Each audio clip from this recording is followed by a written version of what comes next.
ابھی بہت شور ہو رہا ہے پورے ہندوستان میں کہ مسلم لڑکیاں مرتد ہو رہی ہیں. ایک شور ہے مسلم لڑکیاں مرتد ہو رہی. یقیناً جو ہو رہے ہیں بدترین کام کر رہے ہیں، اس لیے کہ اسلام سے پھر جانا، مرتد ہو جانا، یہ کفر کی سب سے بدترین قسم ہے. کافر کئی قسم کے ہیں، جو مسلمان ہی نہ وہ کافر ہے، وہ کافر ہے، اس کا نکاح بھی ہوتا ہے، اس کو جینے کا بھی حق ہے. لیکن جو اسلام لا کر کے مرتد ہو جائے پھر اس کا نکاح کسی سے نہیں ہو سکتا. اس کا نکاح کسی سے نہیں ہو سکتا. اسے حق نہیں ہے نکاح کرنے کا. بدترین لوگ ہیں. لیکن کہیں نہ کہیں ذمہ دار معاشرہ اور سماج بھی ہے. ارتداد کی کئی وجوہات ہیں. نمبر 1،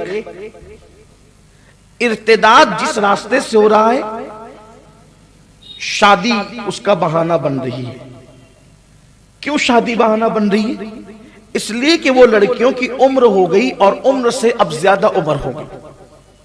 ہمارے یہاں بیٹا بیٹی کی شادی کی عمر یہ ہے، بالغ ہو گئے، عمر ہو گئی شادی. اب اس عمر کے بعد ان کی شادیاں نہیں ہوئی. وجہ جو بھی رہی ہو، خوبصورتی نہیں ہے. جو لوگ ان لڑکیوں کو مرتد بنا رہے ہیں بھگا کے لے جا کر، وہ ان لڑکیوں کی خوبصورتی نہیں دیکھ رہے ہیں، کیونکہ انہوں نے تو رکھنا ہی نہیں ہے نا. انہوں نے تو کرنا یہ ہے، لے جانا ہے، چند دن ساتھ رکھنا ہے، اس کے جسم سے کھیل لینا ہے، کھلواڑ کر لینا ہے، بعد میں چھوڑ دینا ہے. نہ گھر کی رہے نہ گھاٹ کی رہے. یہ منصوبہ ہے. اس لیے اس کی خوبصورتی بھی نہیں دیکھی جاتی، جیسی ہے لے جایا جاتا ہے. چہرہ سادہ سیدھا ہے، بہت زیادہ خوبصورت نہیں ہے. کسی نے رشتہ نہیں کیا میرے بھائی، کسی نے نہیں کیا. رشتہ دار تو کر سکتے تھے نا. صلہ رحمی کا مطلب صرف کسی کو پیسے رشتہ دار کو دینا تھوڑی ہے. رشتوں کو نبھانے کا ایک طریقہ یہ بھی تو ہو سکتا ہے کہ اپنے ایک بھائی کی، چچا زاد بھائی کی، یا سگے بھائی کی، پھوپھی زاد بھائی کی، یا خالہ زاد بھائی کی کوئی رشتے میں اگر سیدھی سادی صورت والی لڑکی ہے اور اب اس کو باہر والا کوئی کرنے کے لیے تیار نہیں ہے، تو کیا ہم اس کو اپنے گھر کی بہو نہیں بنا سکتے؟ حسن زیادہ نہ ہونے کی وجہ سے اس کے ساتھ شادی نہیں ہو رہی ہے تو ہم نے بھی چھوڑ دیا.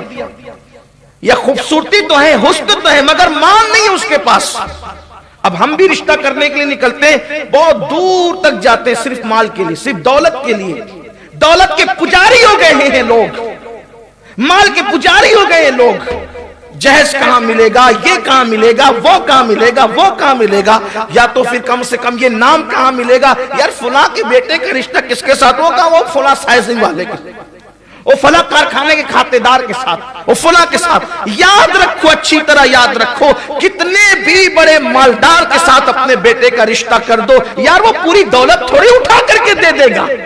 جتنا دینا اتنا ہی دے گا. اور انسان کا دینا تو انسان کا دینا ہے. انسان دے گا تو اپنی حیثیت کے مطابق دے گا. مگر یاد رکھنا، اگر صلہ رحمی کی نیت سے اپنے کسی غریب رشتہ دار کے گھر تم جا کر بیٹھ جاتے ہو اور اس کے یہاں رشتہ کر کے اس کی فکر کو دور کر دیتے ہو، اللہ کی عزت کی قسم، مالدار اپنی اوقات کے مطابق دے گا، لیکن کسی غریب کی دعا لگ جائے گی تو اللہ اپنی شان کے مطابق عطا فرمائے گا.